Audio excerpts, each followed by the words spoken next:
Well, one of the preventive things that people can do is basically start watching what they put in their mouth. Anytime a client or a patient comes to the office, we're going to look at their diet. Generally, that's a big piece of the picture. One of the other issues that comes up is that people just aren't exercising enough to get that weight managed and those blood sugar issues managed. So, those two things in and of itself would go a long way to really help with cardiovascular prevention, cardiovascular disease prevention. The other factor that many people have control over is their smoking. Smoking is a huge cause of cardiovascular disease. And so people need to start being conscious about what they're doing with their health and really make a commitment to being preventive about possible disease factors that they may have in their family history. With exercise, generally what I recommend to my patients is at least 3 days a week, 40 minutes a day. Depending on the type of exercise you're doing, you could probably get more bang for your buck using one form of exercise versus another. One of the areas that I like to emphasize is resistance type of exercise, because muscle generally dictates metabolism.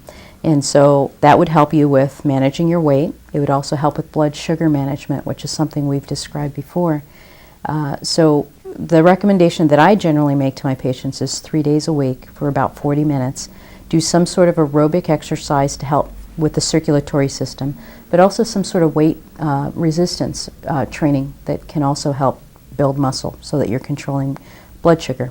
Dietarily speaking, I generally ask my patients to go ahead and have small frequent meals throughout the day so that their blood sugars again are being more managed than doing some of this movement. And I generally will ask them to start looking at the types of foods that they're eating. I ask them to go for low glycemic foods that don't alter their blood sugar levels so much.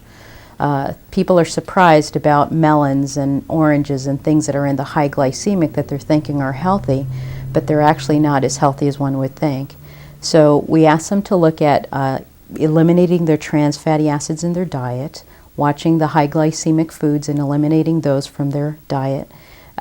Fruits and vegetables, preferably as raw as they can go, fresh, organic, better than frozen or something in a box.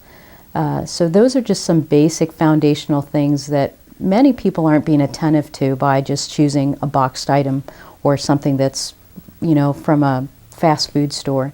We generally don't recommend that people make the majority of their diet from a fast food or a boxed diet or processed foods. The other piece that we put into the diet, or that we recommend that people include in their diet, is complex carbohydrates, whole grains, minimizing the simple carbohydrates. Again, organic is probably an ideal way to go if people can get that source of food.